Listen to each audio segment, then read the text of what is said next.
وہ کہنے لگا جی مجھے اس نبی کے ساتھ بڑی محبت ہے، میں نے سنا ہے جو اس سے پیار کرے گا، اس کے ساتھ عشق کرے گا، اللہ تعالیٰ اسے جنت دے دے گا، میں تو اس نبی سے بڑا پیار کرتا ہوں۔ نبی پاک نے جب یہ سنا تب نبی پاک صلی اللہ تعالیٰ علیہ جو جس کے ساتھ محبت کرے گا کل قیامت کے روز اسی کے ساتھ جنت میں چلا جائے گا۔ وہ کہتا ٹھیک ہے جی پھر تو میری تو بات بن گئی ہے، میں تو اللہ کے حبیب کے ساتھ پیار کرتا ہوں، ان کے ساتھ محبت کرتا ہوں، تو پھر میں جنت میں بھی اسی کے ساتھ جاؤں گا۔ نبی پاک نے اسے پکڑا، سینے سے لگایا، اس کا ماتھا چوما اور اس کے لیے دعا دی، اسے یہ دعا دی کہ یا اللہ یہ تیرے حبیب سے پیار کرتا ہے، تو اس سے پیار کرنا شروع کر دے۔ یہ کب بندے سے ہوتا ہے؟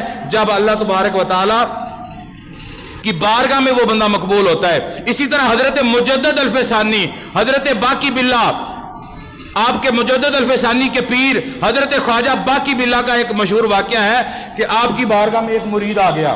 اب ولی اللہ جو ہوتے ہیں نا، اللہ تعالیٰ کے جو دوست ہوتے ہیں کتنے قرب والے ہوتے ہیں، دیکھیے کہ اللہ کی بارگاہ میں کتنے مقبول ہوتے ہیں۔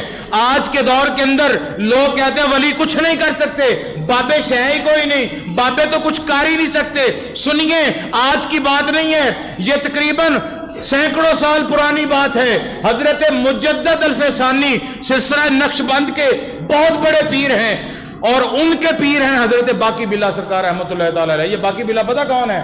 ایک مرید آیا باقی باللہ کی بارگاہ میں۔ اپنی بات کو یہیں پہ میں روکتا ہوں، آگے آپ کو باقی باللہ کے بارے میں بتاؤں یہ باقی باللہ کون ہے۔ ایسے اللہ تعالیٰ کے بزرگ تھے، ایک مرید آیا حضرت باقی باللہ کی بارگاہ میں، آگے پتہ کیا کہنے لگا؟ حضور میں آپ سے ایک مسئلہ پوچھنا چاہتا ہوں۔ آپ نے فرمایا پوچھ کیا مسئلہ ہے؟ اس نے کہا جی مجھے یہ بتاؤ فنا کیا ہوتا ہے، بقا کیا ہوتی ہے، فنا اور بقا کے بارے میں بتاؤ۔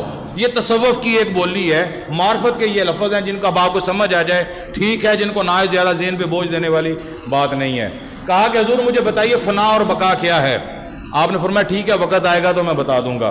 حضرت باقی باللہ کا آخری وقت آ گیا، وصال ہو گیا، فوت ہو گئے، بستر مرگ پر لیٹے ہوئے ہیں، آرام فرما رہے ہیں، کفن پہنایا ہوا ہے، جنازے کے لیے لوگ تیار ہو گئے۔